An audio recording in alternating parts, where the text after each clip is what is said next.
Assalamu alaikum, TikTok was cracking it, yo, angry biracial. Back with another one.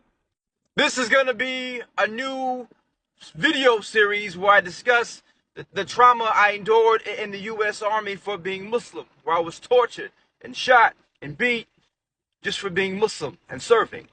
Let's dive into it. To add a lot of context, we're going to start off when I turned 18. I was kicked out of group homes. I was an adult. The state no longer had responsibility for me. I didn't have any money. I didn't have any skills. I didn't know what the hell to do. I was homeless. I was sleeping by some train tracks, sleeping at drop-in centers. I was eating where I could eat. I was shoplifting. I was doing anything I could to eat and survive. I would go in and out of jail because I would get caught for trespassing.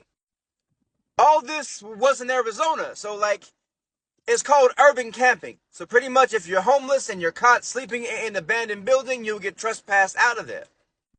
But that abandoned building was oftentimes a safe space, a well-known space that I knew, a secret space.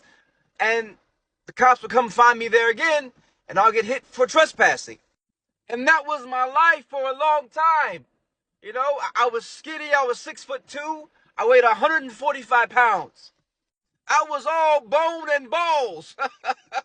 And I was depressed. I didn't know what to do with my life. I was always hungry, and my clothes were ragged. I was a complete bum.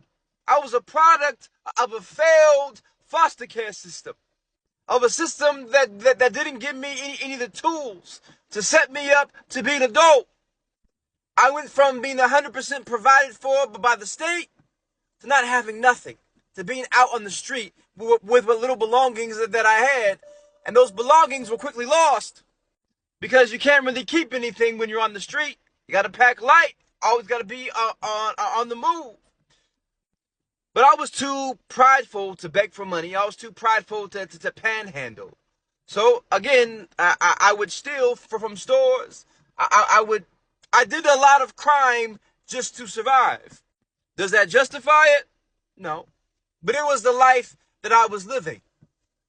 And then one day at the drop-in center, there were other homeless teenage kids like myself, 18, 19, and they were talking about joining the army and how they're doing this and how they're going to do this. And I was like, well, maybe that seems like a good idea for me. I'll be off the streets. I can actually have a purpose. I can be part of a family. That would be great. So I went to the